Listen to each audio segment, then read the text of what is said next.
Thank you very much.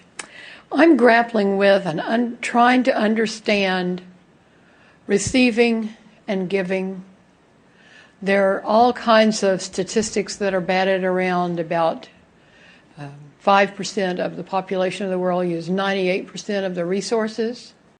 Here's the thing. That may be an accurate statistic. We would quarrel with it a little bit. But let's accept that it's an accurate statistic. You're really going to like this. If 6% of the population were wanting to receive, like 5% does, then the resources would expand to accommodate 6%. If 10% of them were wanting to receive, like the 5% does, the resources would expand to accommodate 10%.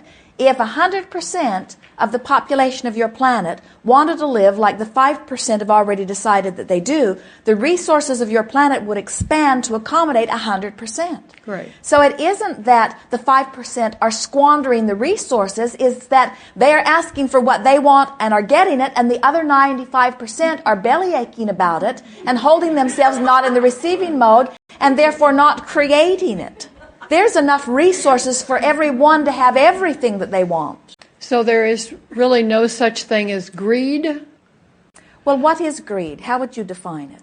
I would define greed as having either more than I really want, or when I am trying to fill myself up with substances that don't give me the inner peace and harmony that I'm truly looking for. Well, that may be happening, but that does not have anything to do with the first premise that you began with. No. In other words, that's a whole other topic. Well, let's go back just for a moment to the idea of greed, and then we'll go to this new place you're taking us. Most people would define greed as taking more than I need or getting more than my fair share. Mm-hmm. And we would say to you, in a universe that has infinite resources, and people quarrel with that, but it is our promise to you that if you have the ability to define it as a desire, this time-space reality in which you are focused has the ability to yield it to you, no exceptions. Mm-hmm. There is no limitation about that. And the only thing that ever holds anyone apart from something that they want is that they are choosing to focus upon the absence of what they want, and therefore they are a vibrational match to the lack of what they want, and therefore that is their reality, or that is their creation, you see. And so there are a lot of people that believe that there is this pile of resources, and it's an interesting thing to watch you with your logic relative to these resources, because here you are on the same planet that you've been on for more years than you have the ability to count. Right. And just in the last 400 years, look at the difference in your economy, and it's the same exact planet. Yes. Nobody has been trucking in or piping in any resources. Right. In other words, correct. There are not more resources present today. You are just in a place that you are vibrationally lining up with a utilization of them. And this planet's ability to yield to you, you have not even scratched the surface of it. It is a continually replenishing environment. And you would never be able to get your planet in balance by utilizing more of its resources than it could produce. It just cannot happen. So Good. We would go back to your earlier question and say to you, greed is a non-issue because it is an impossibility. It is not possible for someone to get more than their fair share. Good. Okay. So now go to the next part. So the next part is then, I mean, we're materialistic, we're in bodies, we're physical, and we're also spiritual, and we're an interesting mix. But what is it that so many people, and myself included at times, will work at achieving or bringing in or having more only to find that it doesn't fulfill? It's really not what I'm looking for. Here's the thing that we think is going wrong in that. First of all, there are two things we want to give you about this. It is a wonderful thing to have something of a physical nature to focus upon in the form of desire. Because whatever your focal point of desire is, it is life-giving in nature because it is summoning energy through you. Mm-hmm. So we would not ever stand in a place of condemning someone's choice by saying it is too materialistic, because whatever you are choosing to focus upon is drawing life through you, and that is the reason for all of it anyway. In other words, you didn't come forth to get something done that isn't done. You came forth into a creative arena because you like to create. It's sort of like the artist going to the studio and painting another picture as if the world needs another picture. Or making another sculpture because the world needs another sculpture. It is because the artistic experience is satisfying. That is the reason that they do it, you see. So when my guilt kicks in about having too much, well, then now that's you're my talking about programming. let's talk. You're talking about two different things, and let's keep them separate for just a moment. Let's go back to what you were talking about just now, that you worry that you are attracting materialistically, and that is the reason that it isn't fulfilling. Is because you're reaching for the wrong kinds of things, and so you just can't get enough of them to ever be fulfilled. And we don't think that's what it is at all. We think it's that you keep thinking that this will be the final thing. You keep thinking that you are a creator of end results, and when you get to some ending, you will once and for all be happy. When the reality of it is you will never be to any ending place. You must always be reaching for something more. But the reason you keep bringing the other thing in is because you do have two things going. There's an innate part of you that keeps wanting something more. So you want, and your juices flow for a while and you feel good. And then when you get it, the other part of you says, now you've got it, now you should be happy. You're replaying those old records that your mother played to you that says you should be happy with what you've got and you shouldn't always be reaching for something more. And the only reason anybody ever says that to you is because you're looking at them through the vortex through which all of your good flows, and they're sort of tapped out for the moment. In other words, you're asking them for something that was never their work. So now let's recap here and make sure that we're clear on all of this. It is not possible for anyone to be greedy because the universe has the ability and the joyous willingness to yield to you anything that you're asking for. It is possible for you to ask for something you don't let in, which wouldn't feel so good. It is also possible for you to ask for something that you do let in and then stop asking for a while. And the reason that you might stop asking is because you feel guilty about asking. In other words, we can see how you could get out of balance in those ways. But if we were standing in your physical shoes, we just would not be able to wait for the next idea of desire to be born within us because of its life-giving nature. Some want to rush right out and fulfill every idea. Esther's like that. Every time she gets an idea, she wants to fulfill it right away. Jerry wants to slow it all down and savor it. And we say there's really no right or wrong in any of it. Each of you must find your balance. But the key to a joyful experience is, 1, identify something that you want. That is an important part of experience. And of course it will be materialistic. You are focused in material. In other words, there are not many of you who could have a really good virtual reality about the way your inner being lives. You can't even get your thoughts around that. In other words, you can't create around things that are not of the world in which you are focused. You don't have the resources to create there. So it's time for you to stop feeling guilty about being materialistic and accept this leading edge in a material world. Leading edge. Did we say leading edge in a material world? Leading edge. Out there on the leading edge. Did we say leading edge? Leading edge. You are leading edge. You are out here in all of this manifestation on the leading edge, reaching for the next new idea and the next new idea and the next new idea and the next new idea.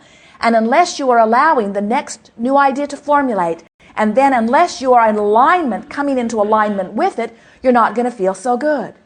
Well, you can't help the next idea to be born because the contrast is making them born within you constantly. And so when you do anything other than go with the flow, then you get into trouble. So those who don't go with the flow because they've decided that it's greedy, or those that don't go with the flow because they're worried that they're using up too many resources, or those that don't go with the flow because they're just focused upon the opposite of what they want. Doesn't matter what excuse you're using for not going with the flow. What you're talking about here is not going with the flow. Right. As Jerry and Esther were driving yesterday, Esther is driving, Jerry is riding along, sort of reading, visiting. Esther said, "Go back to what we were just talking about. What was it? I liked it." She couldn't remember even what they had been talking about because they'd been interrupted by a phone call, and then they'd been interrupted by the Magellan navigational system telling them that it was time to make an exit. And so once things settled down again, Esther wanted to go back to whatever it was they'd been talking about. She couldn't remember quite what it was. She just liked the way it felt. And those were her words to Jerry. "I liked what we were talking about. What was it?" And then he reached back until he found a piece of it, and then they went happily back into that conversation. And that's the way If we were standing in your physical shoes, we would guide our experience. We would choose thoughts by the way they feel only. We would not choose them by the news coverage they're getting. We would not choose them because it's on the lips of everyone. We would not even choose it because someone that we are maybe even being with in this moment is wanting to talk about it. We would get so good at choosing in the beginning predominantly and eventually only those thoughts that feel good while we are chewing on them, contemplating them, thinking about them, speaking them. And by paying attention to the way you feel, you will bring yourself with this natural instinct of feeling good, and all of you have it, into perfect vibrational alignment with who you really are, with your own source. And when you do that, to be in this physical body, an extension of that powerful source energy, focused in this perfect equation of contrast. We weren't kidding when we called you human genius creator. There are a number of things that trip you up. You worry about your reason for being. Many of you believe that there is something that is left undone that you've got to figure out how to do, which makes you worry and therefore not connect to who you are. Or you look out into the world and you do not agree with what others are choosing, and then you worry about what they're doing, which doesn't allow your connection with who you are, so you can't get on with what you're about. Or you have determined through trial and error that you're not very good at picking your own path. Others have convinced you that you're not wise enough to choose your own path. And so you look to others for something that they can never give you. You look to others for your reason for being. And nobody else knows your reason for being. You do. Your bliss guides you to it. When you follow your bliss, or when you follow your paths of joy, your conversations of joy, your feelings of joy, you're right on the path of that which you intended when you came forth into this physical body. When you give the responsibility to another to guide your path, it is usually not a very satisfying journey to you or the one you're asking for. When you align with the source that flows from within you, now you have guidance that you can count on. Consistent guidance that will never lead you astray, that will always help you to know how to integrate the choices that you are making here in your physical format with those broader choices that you know from that source perspective. One thing that we really want to emphasize as we are beginning here is that this creative process is really a 3-step process. Step 1 is the asking, step 2 is the answering, and step 3 is the letting it in.